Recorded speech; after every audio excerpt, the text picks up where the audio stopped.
When my fiance and I first decided to hold our wedding in our backyard, it felt like the perfect plan. We had recently bought a modest but charming home in a quiet suburban neighborhood. The house wasn't anything extravagant, but oh, the yard was beautiful, wide, green, and shaded by mature oak trees that gave it a dreamy, almost enchanted quality.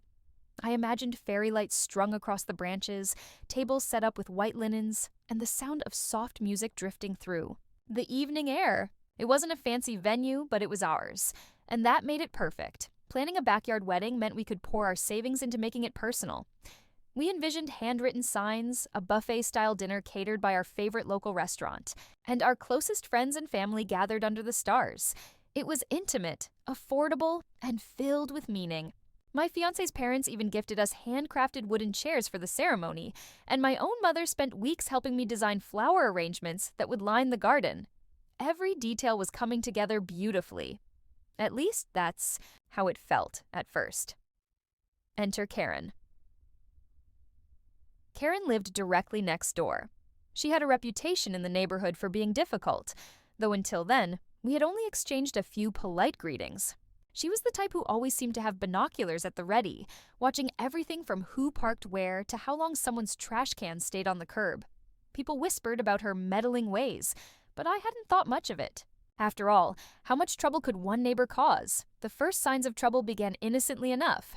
As soon as we started setting up decorations in the backyard, just test runs with some fairy lights and tables, Karen was at the fence watching with crossed arms.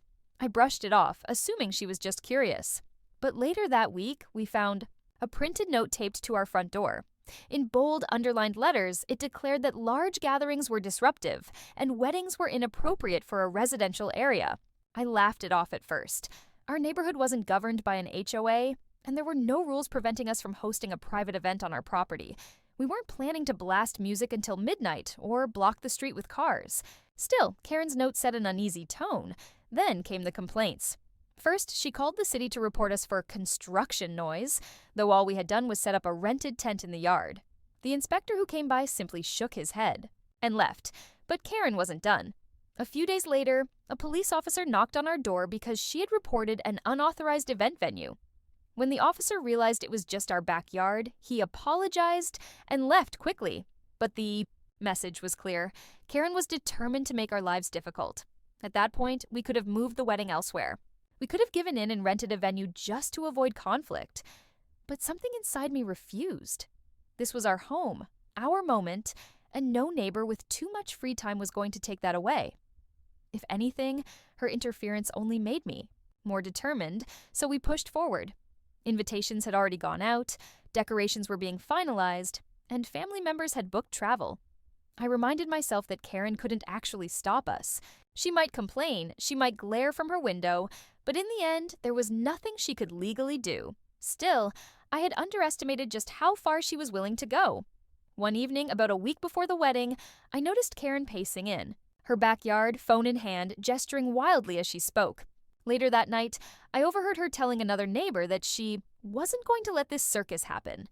Her tone was sharp, almost threatening. The following morning, we woke to find our rented chairs tipped over, scattered across the lawn. It was windy that night, so I tried to convince myself it was just nature. But deep down, I suspected otherwise. And as the wedding day drew closer, my nerves grew. I wanted this wedding to be about joy and love, not stress and conflict. But Karen's presence loomed like a storm cloud. Every time I looked at the fence between our yards, I imagined her plotting some new scheme to ruin our big day. I didn't know what form it would take, but I knew one thing for certain. She wasn't finished. And I was right. Because on the morning of our wedding, Karen made her move. And it was bigger than anything I had expected. The morning of the wedding was supposed to be calm, a time to breathe before the whirlwind of celebration. I woke early, sunlight pouring through the curtains, and for a fleeting moment, I felt peace. The backyard looked magical. The tent was in place, chairs neatly arranged in rows, and strings of fairy lights crisscrossed the trees. The air smelled faintly of fresh flowers from the arrangements my mother had placed along the aisle, but that peace shattered quickly. It began with a noise. A grinding, mechanical roar that cut through the morning stillness like a chainsaw. At first, I thought a neighbor was mowing their lawn, but when I stepped outside, my stomach dropped. Karen had hired a team of landscapers on the very morning of our wedding, and they weren't just mowing. They were cutting, trimming, and blowing leaves with the loudest equipment possible, directly along the fence that bordered our yard. It was no coincidence. She had never once hired landscapers in all the time we'd lived next to her. Yet here they were, buzzing and clanging away, drowning out the quiet music we had planned for the setup. My fiancé's hands clenched into fists as he watched one of the workers rev a leaf blower, sending dust and debris sailing straight over the fence onto our freshly cleaned chairs. We tried to remain calm. After all, it was still early, and maybe the noise would end before the ceremony, but as the hours passed, the landscapers showed no sign of leaving. In fact, it almost seemed as though Karen instructed them to go slower, circling back over the same patches of grass, dragging out the noise for as long as possible. Guests began arriving, and I could see the confusion on their faces as they tried to greet us over the racket. The officiant, who had come early to set up, gave me a sympathetic look and muttered something about bad timing. But I knew this wasn't bad timing. It was sabotage. By the time the ceremony was supposed to start, the noise hadn't stopped. Guests sat awkwardly in their chairs, leaning toward one another, trying to talk over the roar of machinery. My carefully chosen playlist was completely drowned out. I felt my throat tighten, tears threatening to spill. All the weeks of planning, all the love poured into creating a perfect day. And here it was being shredded apart by the one person who wanted to see it fail. Then came the second blow. Just as I steadied myself to walk down the aisle, a city inspector appeared at the edge of our yard. Clipboard in hand, he looked uncomfortable as he explained that someone had called in a complaint about an unlicensed event. He glanced at the decorations, the guests, the tent, and shook his head. He admitted he didn't see any violations, but he had to follow procedure and investigate. It was obvious who had made the call. Karen stood just beyond the fence, arms folded, lips twisted into a self-satisfied smirk. She wasn't even trying to hide her involvement. Guests turned to glare at her, some whispering angrily. But Karen seemed to relish the attention, standing taller as if she were the hero of this story. The inspector did his job quickly, apologizing for the interruption, but the damage was done. The ceremony, already shaky from the noise, had been delayed and disrupted even further. I looked around at my friends and family, trying to gauge their mood. Some were frustrated, others tried to laugh it off, but I felt the weight of disappointment pressing on my chest. For a moment, I considered ending it right there, calling it quits, postponing the wedding, retreating into the house to avoid further humiliation. But then something shifted inside me. Karen wanted us to break. She wanted us to crumble under her pressure, to hand her the satisfaction of knowing she had ruined our most important day. And as I stood there, watching her smug expression from across the fence, I realized I couldn't give her that. So we pressed forward. The ceremony began at last, though not without struggle. The noise continued, sometimes dipping low, sometimes roaring back louder, almost as if timed to our vows. Guests strained to hear, and my mother wiped away tears, not from joy, but from frustration. When I glanced at the fence again, Karen had actually pulled out her phone and was recording us, as though we were some sideshow spectacle for her own amusement. And then, the unthinkable happened. Just as we kissed to seal our vows, one of Karen's landscapers deliberately aimed a leaf blower over the fence. A torrent of dust, leaves, and grass clippings sprayed across our guests, covering dresses, suits, and even the wedding cake that had been set out nearby. Gasps filled the yard, followed by angry shouts. The officiant tried to shield the couple in front, but it was too late. The damage was done. That was the breaking point. Guests jumped from their chairs, storming toward the fence, some yelling at Karen to stop, others trying to calm the chaos. My new husband looked at me, his jaw set, and I could see the fire in his eyes.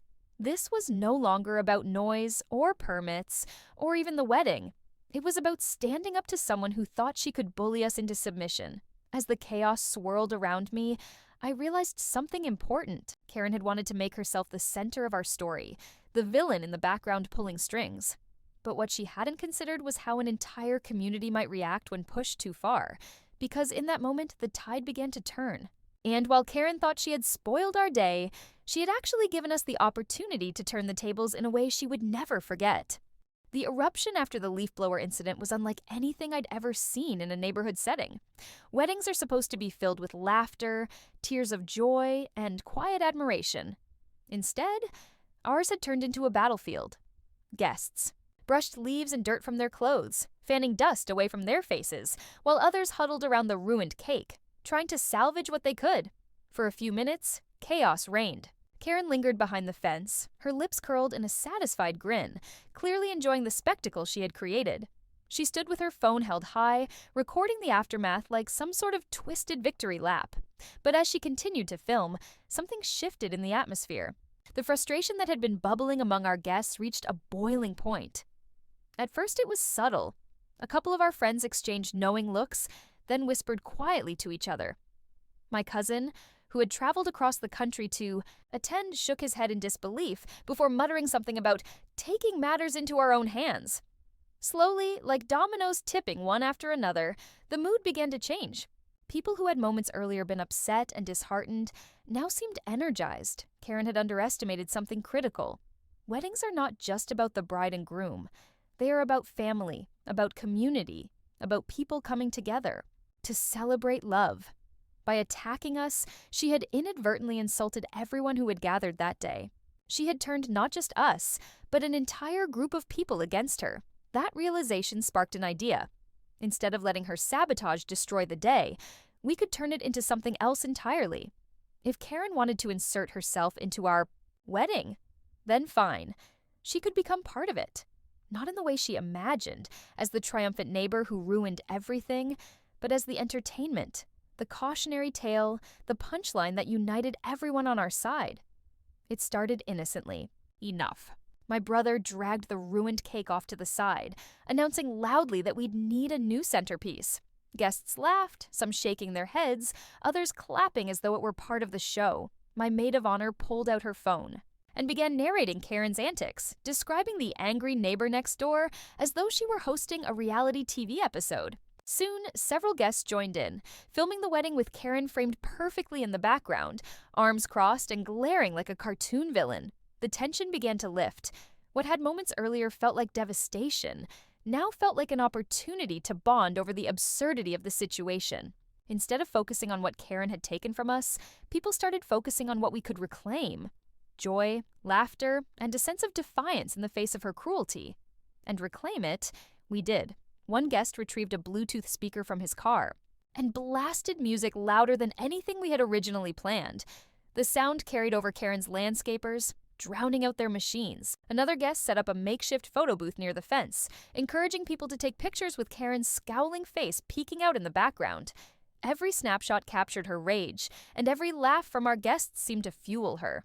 Frustration further. By the time dinner was served, Karen's plan had backfired spectacularly.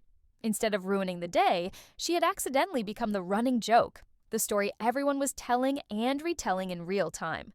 Plates of food were passed around, glasses were raised, and each toast seemed to include at least one jab about our special guest next door.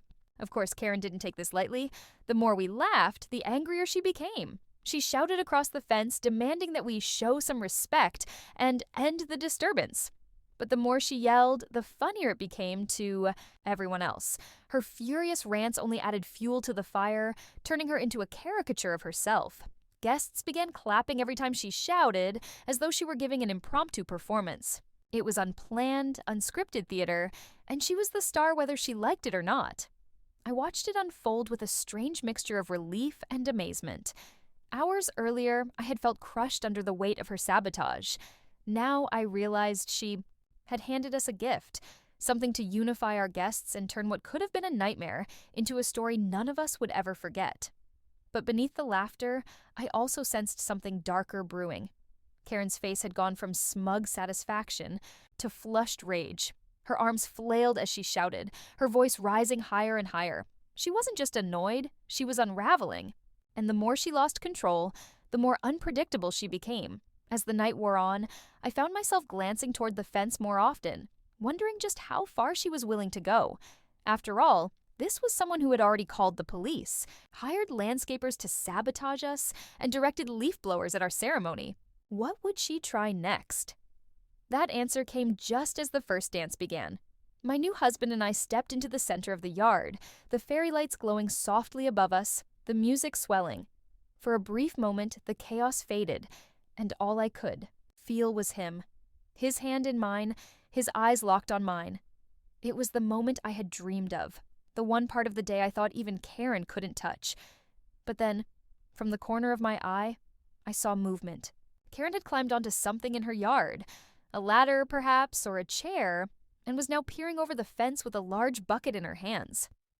My stomach dropped as I realized what she intended. The laughter, the jokes, the playful defiance, it had all pushed her past her breaking point. She was done being the unintentional entertainment. Now, she wanted to make one final destructive move, and as she tipped the bucket forward, its contents glistening in the glow of the lights, I knew our battle with Karen was far from over. The moment seemed to hang in the air, frozen in time. Music still played softly from the speakers, guests swayed to the rhythm, and fairy lights twinkled above our heads. But my attention was fixed entirely on Karen, teetering on a ladder just beyond the fence, clutching a bucket with both hands. At first, no one else noticed. My husband spun me gently, smiling, lost in the joy of our first dance. Our guests clapped and cheered, their eyes on us, and yet, in the background, the storm was building. Then Karen tipped the bucket. It happened in an instant. A cascade of liquid splashed over the fence, arching through the air like a grotesque waterfall. Guests screamed as it rained down, drenching the dance floor, soaking dresses, suits, and even the carefully arranged decorations nearby. The smell hit us before the reality did. It wasn't water. It was foul, putrid, unmistakably disgusting. Karen hadn't filled her bucket from a tap. She had chosen something far worse. The music screeched to a halt as the DJ yanked the speaker cords in panic. Guests scattered, covering their noses and mouths, gagging as the stench filled the yard.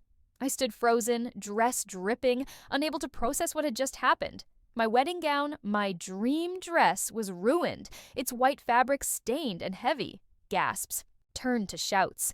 My brother vaulted toward the fence, fists clenched, his face red with rage. Several other guests rushed to help, pulling him back, reminding him not to escalate things. But the damage had already been done. Karen had crossed a line so far that there was no mistaking her intentions anymore. This wasn't petty sabotage. This was a direct, malicious attack meant to humiliate us in front of everyone we loved. I glanced up just in time to see her lowering the bucket, her laughter sharp and unhinged. She looked almost triumphant, as if she had just delivered the final blow in her long campaign against us. She didn't seem to care about the consequences. All that mattered was that she had made her mark. For a moment, silence fell. Everyone stood still, staring at her, processing what had just unfolded. And then, something incredible happened. The crowd turned. Not against us, not against the chaos of the ruined dance floor, but against Karen. Guests who had been polite, restrained, and hesitant before were now seething. One by one, they began to shout back at her, their voices rising together in a chorus of fury. They demanded she come down, demanded she explain herself, demanded accountability. She had wanted to be the star of the show, but now she was, in the worst way possible. My maid of honor pulled out her phone, pointing it directly at Karen. "She's live streaming this," someone whispered nearby. Others followed suit, raising their cameras high, capturing every second of Karen's meltdown. In an age where everything can be shared online within seconds, she had just handed us the ultimate weapon against her: evidence. Karen froze as she realized what was happening. Her smirk faltered, her eyes darting nervously from phone to phone. The ladder wobbled beneath her feet. For the first time all day, she didn't look powerful or smug. She looked exposed. And yet, she doubled down. Shouting over the crowd, she tried to spin the situation in her favor. She screamed about public disturbance, about illegal events, about how she was defending the neighborhood. But her words fell flat. No one was buying it. Not when dozens of people stood dripping and disgusted, their clothing ruined, their evening destroyed. Not when her actions had been so deliberate, so malicious. It was at that point that my husband, drenched and furious but calm in his resolve, made a decision. He stepped forward, raised his voice above the noise, and announced that the wedding would go on. Not in spite of Karen, but with her as part of it. He declared that she wanted attention, and so she would have it. Not as the hero she imagined, but as the villain she truly was. The crowd roared with laughter and applause. Karen's face turned crimson as guests cheered louder, clapping and chanting. She had wanted to be the center of the story, and now she was, but in the worst possible way. People began calling her names, comparing her to infamous Karens from viral videos, mocking her tantrums. Every shout, every laugh chipped away at her power. It was poetic justice unfolding in real time, but as satisfying as it was to watch her unravel, the night was far from over. We still had a wedding to salvage, and Karen was still dangerously unpredictable. Guests worked quickly to mop the floor, clean what they could, and set up an impromptu dance area away from the mess. The DJ, after wiping down his equipment, restarted the music with a defiant anthem that had everyone clapping along. Bit by bit, joy returned to the yard. Karen, however, hadn't given up. Even as the party reignited, she paced along the fence, shouting threats, promising to have us all arrested. She shouted about calling lawyers, about suing for defamation. Her words grew increasingly incoherent, her frustration palpable as she realized she had lost control of the narrative. And then came the moment that would cement her fate forever. As the night wore on, one of the neighbors from down the street arrived. He wasn't just any neighbor. He was a local police officer, off duty, but still in uniform from an earlier shift. He had heard the noise, seen the commotion, and decided to check in. When guests pointed to Karen and explained what she had done, he didn't hesitate. He crossed into her yard, calm but firm, and began questioning her. From my vantage point, I couldn't hear every word, but I could see the way Karen's bravado melted into panic. Her arms flailed as she tried to explain herself, but the officer wasn't buying it. He gestured toward the mess she had created, toward the bucket still clutched in her hand. Her expression shifted from anger to desperation, and for the first time all day, I saw fear in her eyes. And then, as if fate itself had orchestrated the moment, the officer reached for his radio. The guests erupted in cheers. Karen's face drained of color. Suddenly, she wasn't the disruptor, the saboteur, the self-proclaimed hero of the neighborhood. She was the one facing consequences, and everyone knew it. But this was only the beginning, because while her actions that night brought the police to her door, what happened next would spiral even further out of her control. The sight of Karen being confronted by the officer was the moment everything shifted. For hours, she had been the source of chaos, standing tall and smug, convinced she was untouchable. But now, with a police radio crackling at her side and dozens of witnesses recording her every move, the power she thought she had evaporated. Guests crowded toward the fence, watching eagerly, their phones held high to capture every detail. Karen's voice carried across the yard, shrill and panicked, insisting she had been protecting the neighborhood from a lawless party.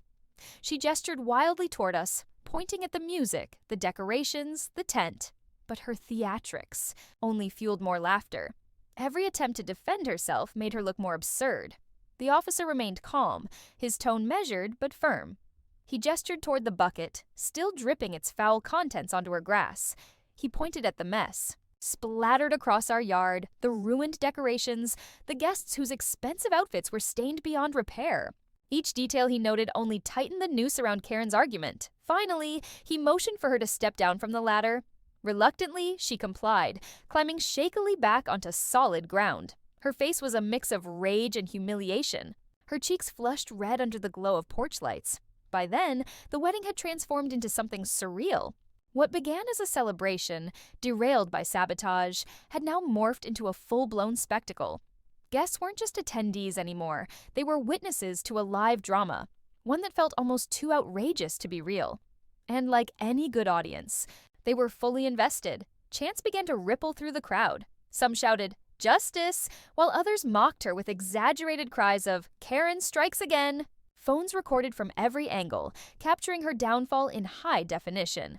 Karen, once the self-appointed enforcer of neighborhood rules, now stood alone, shrinking under the weight of public shame. But the night didn't end with her humiliation. Turned a few tense minutes, the officer crossed back into our yard. He apologized to us on her behalf, explaining that her actions could qualify as harassment, property damage, and even assault, depending on how far we wanted to pursue it. He encouraged us to document everything, to save the videos, and to consider filing a formal report. That was when the gravity of the situation sank in. This wasn't just about one ruined wedding. It was about accountability. Karen had crossed legal lines, and now she might finally face consequences beyond angry glares from her neighbors. The officer eventually left, but his presence lingered like a promise. Karen had been warned, and the community had seen it. She was no longer the untouchable menace she believed herself to be. As the music restarted and guests returned to the dance floor, the energy shifted once more. What could have been remembered as a disaster was now becoming legendary. People laughed, danced, and toasted with a renewed sense of camaraderie. It wasn't the polished, perfect wedding we had imagined. It was something far more memorable. And then came the viral moment. Within hours, videos from the wedding began popping up online. Guests had uploaded clips of Karen yelling, of the leaf blower fiasco, of the bucket incident, and of the officer confronting her. Each video was more outrageous than the last, and together they painted a picture of the ultimate Karen meltdown. By the next morning, the clips had spread far beyond our circle of friends. Strangers were commenting, sharing, and stitching the footage into reaction videos. Headlines began to pop up on local news sites. Neighbor tries to ruin backyard wedding becomes the star instead. Social media branded her instantly. Another infamous Karen, immortalized for her bad behavior. At first, I felt a pang of guilt. No one wants to be publicly shamed, no matter how awful they've been. But then I remembered the smell of the bucket, the ruined dresses, the humiliation she had tried to inflict on us. She hadn't cared about our feelings, our memories, or our happiness. She had wanted to destroy it, and now she was facing the consequences of her own choices. The following days were a whirlwind. Local reporters reached out, asking for interviews. Neighbors we barely knew stopped by to congratulate us, offering support and sharing their own horror stories about Karen. Apparently, we weren't the first to feel her wrath, just the first to fight back in a way she couldn't ignore. Karen, meanwhile, disappeared from sight. Her blinds stayed drawn, her yard remained silent, and for once she wasn't patrolling the street with her usual scowl. Rumors spread that she had been warned by the city that fines were incoming, that she was even considering moving. Whether those rumors were true or not didn't matter. What mattered was that her reign of terror had ended. But while most of us were ready to move on, Karen wasn't finished. Because just as the story began to fade from the headlines, she made one final move, a desperate attempt to claw back control of the narrative. And it was that move that would seal her fate once and for all. For a brief moment, life in the neighborhood seemed to settle. After the chaos of the wedding, the laughter, the police visit, and the viral videos, things grew quiet. Karen stayed indoors, her blinds perpetually shut. No landscapers, no calls. To the city, no shouting over the fence. It was as though she had vanished from the world. At first, I welcomed the silence. After months of tension, we could finally breathe, finally enjoy our new marriage without the constant shadow of her presence. Friends joked that we had defeated the final boss of suburban life. Even strangers who recognized us from the viral clips offered congratulations, as though enduring Karen's wrath was some sort of rite of passage. But silence can be deceptive. 2 weeks after the wedding, a thick envelope arrived in our mailbox. Inside was a letter from Karen, pages upon pages, typed in small font, filled with accusations, demands, and threats. She claimed we had defamed her, that our guests had incited harassment, that the videos online had ruined her reputation. She demanded a public apology, compensation for emotional damages, and a vow to remove all online content. Reading the letter felt surreal. She wasn't apologizing. She wasn't admitting fault. She was doubling down, desperate to rewrite the story in her favor. But the irony was this. Karen didn't realize just how little control she had anymore. The videos weren't ours to erase. They had been shared, reposted, and embedded on countless platforms.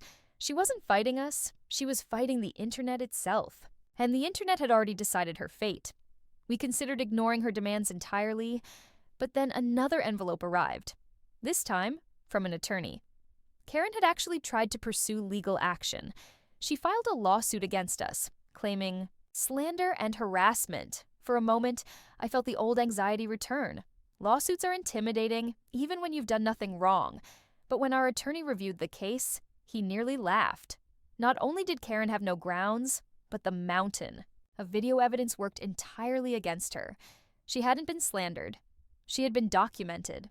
Everything she did, from the landscapers to the bucket, was captured clearly and undeniably. The case was dismissed almost immediately. And in a twist of poetic justice, the judge reportedly reprimanded her for wasting the court's time.